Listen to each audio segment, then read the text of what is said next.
Dia disukakan rutin yang exact.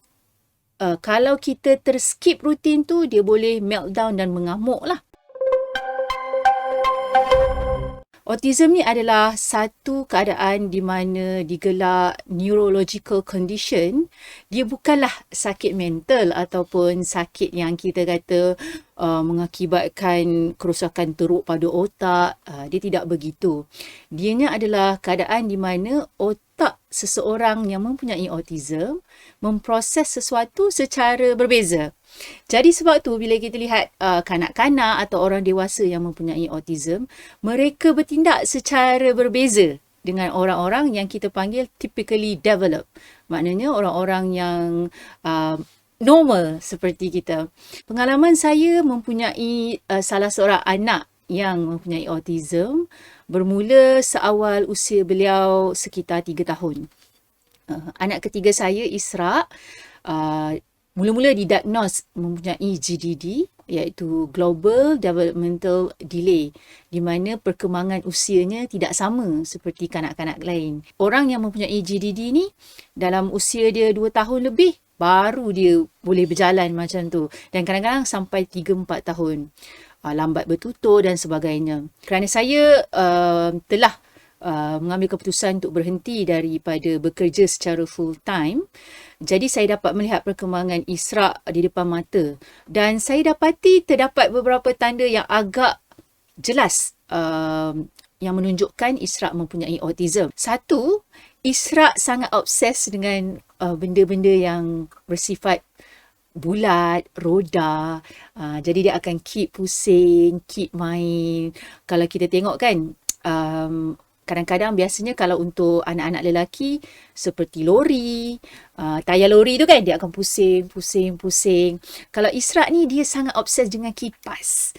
Jadi kalau ada kipas tu dia akan boleh berada di kipas tu sejam, 2 jam, dia tak kisah. Terutamanya kipas yang di dinding tu. Dan kipas yang kita stand fan tu, dia akan tengok, dia akan leka lah, dia memang sangat-sangat obses. Itu tanda yang pertama. Tanda yang kedua, tidak ada direct contact. Maksudnya ibu bapa, kalau kita bercakap dengan anak kita, mereka tak pandang kita semula. Communication yang normal, bila kita bercakap dengan dia, dia akan respon dan pandang balik mata kita. Anak-anak autism kadang-kala tidak seperti itu. Mereka tidak akan pandang direct kepada mata kita. Tanda yang ketiga adalah boleh jadi dia akan mengelak dari bermain dengan orang lain. Kenapa saya katakan boleh jadi? Kerana bukan semua anak autism tidak bersosial. Ada anak autism yang mampu bersosial dan boleh bercakap dengan orang lain. Jadi perhatikan ya, kadang-kala kebanyakannya mereka ini tidak mahu bersosial dengan orang lain. Jadi Isra pun seperti itu. Dia lebih suka main sendiri, play role sendiri, tidak bercakap dengan orang lain. Dia buat hal sendiri dan kalau famousnya orang kata berada dalam dunia dia sendiri. Dia tak kacau orang dan dia tak suka orang kacau dia. Dan tanda keempat adalah dia ni mempunyai repetitive action atau movement. Dia macam benda tu berulang. Dan anak autism juga lazimnya, bukan semestinya, tapi lazimnya mempunyai rutin yang dia akan stick to it. Contoh kalau dia bangun tidur, dia akan terus masuk bilik air, cuci muka.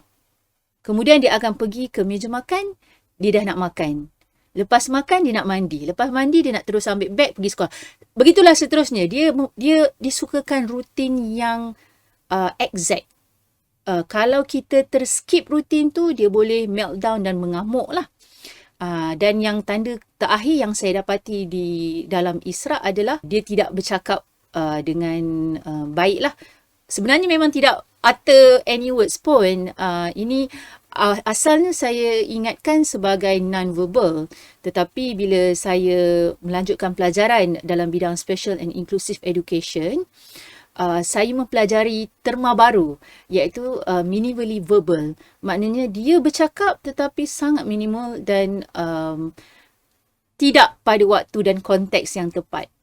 Jadi kerana ada tanda-tanda begini, saya pun berbincang dengan pakar psikologi kanak-kanak yang memang kami temui untuk appointment Isra setiap 2-3 bulan, dan concern tu saya utarakan kepada pakar tersebut.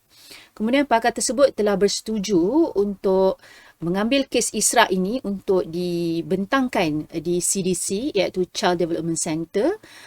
Ketika itu beberapa pakar lain, pakar pediatrik, psikologis, OT terapi, terapi percakapan, pertuturan, kesemua mereka duduk bersama dan assess Isra. Dan proses ini tidak sekejap ibu bapa sekalian, dianya berlangsung selama lebih setahun. Setelah lebih setahun, maka baru mereka comfortable untuk announce yang Isra adalah autism. Kenapa? Kerana Isra ada banyak kondisi medikal yang lain. Jika pada appointment pertama anak tuan-puan telah didiagnos mempunyai autism, saya sarankan dapatkan pandangan kedua dan ketiga. Kerana apa? Kita bimbang diagnos tersebut dibuat terlalu terburu-buru. Adalah agak mustahil untuk seseorang menilai kanak-kanak pada satu tempat dalam masa hanya setengah jam atau 1 jam dan mengambil sifat yang ditunjukkan ketika itu sebagai satu diagnos. Kenapa? Kerana anak kita ni kadang-kadang boleh jadi kurang tidur, kurang makan, tak ada mood. Jadi proses ni panjang baru boleh didiagnos sebagai autism. Kalau berlaku kes seumpama dengannya, saya sarankan tuan-puan dapatkan pandangan kedua dan pandangan ketiga. Bersama membina masyarakat rahmat. TV